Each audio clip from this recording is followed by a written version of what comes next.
upon the screens of modern love where lonely singles binge. I first encountered happiness upon the app called Hinge. We chatted for a few short weeks to see what we could stage, and tentatively started trying to set a physical date. But then my foolish heart was stolen, captured by the glance of a beautiful, free-spirited, and hippie maid from France.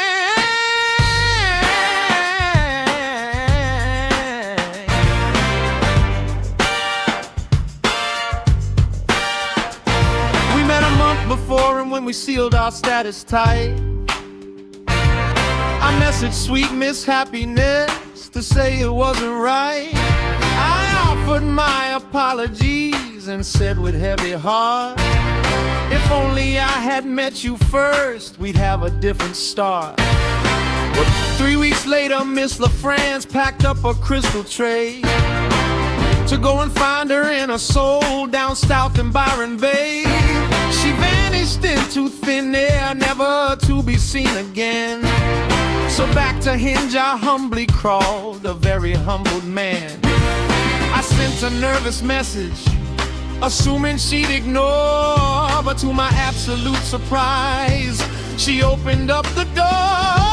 At Hudson's Cafe there she sat, a vision to behold, in a posh and elegant dress, a sight worth more than gold, with massive dark sunglasses and a grand majestic hat. I listened to the refined tone and partially accented chat. I was utterly mesmerized by how she could articulate, and luckily I pleased her enough to score a second date.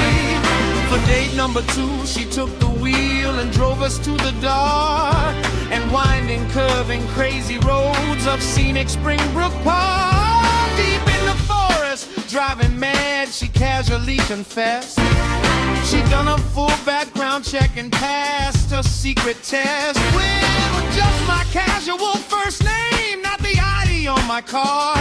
She found my medical registration, man, my heart beat hard. I sat there shocked and frightened, wondering if she was insane. A hardcore stalker driving fast through Springbrook's mountain lane.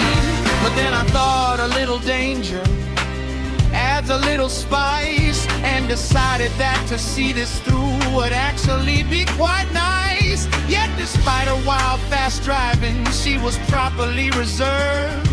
No kissing, sex, or touching, boy, my abstinence was served. She said she better quit right then, with nothing to bestow. Before wedding ring was worn, but I just couldn't go. By then I was in love with her, completely and for real. I begged her, let us try our best, regardless how you feel. And so we did. I stayed right there and engineered a ring, and planned a grand proposal fit for any queen or king. I found a spot above the lake, beneath the Milky Way. Got grandeur permits for the dam to watch the cosmos play. But happiness refused to go outside into the deep. It's nighttime now, she firmly said, and I just wanna sleep. Avoiding plan A on the spot, I took her to a place to eat a fancy dinner, trying to save my romantic fate. I slipped a big question inside the desert menu track, but Cinderella struck again and tried to push it back. It's late at night, I want the bill, no dessert for me to deed. But destiny stepped in to help and caused a slight delay.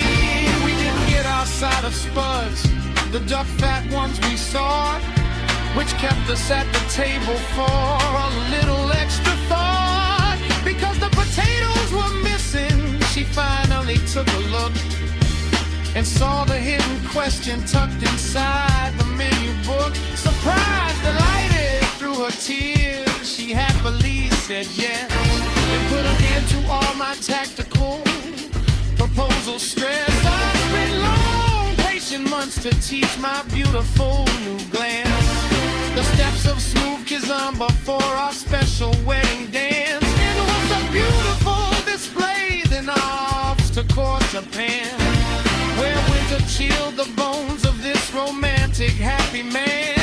But on a very freezing night, beneath the winter sheen, we huddled close for warmth and seeded baby Jellybean. The next few weeks were brutal, though I paid a heavy price. Bad pneumonia had me coughing in a vice.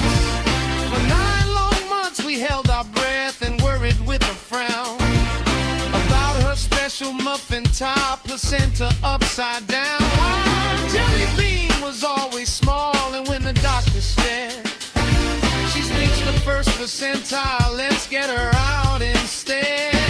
Right through her mother's belly, out into the world she pressed, and straight into my waiting arms, where we were truly blessed. At 2.5 kilograms, so tiny, sweet and clean, the perfect, beautiful results of Hinge, Japan and Jellybean. And the dragon rolled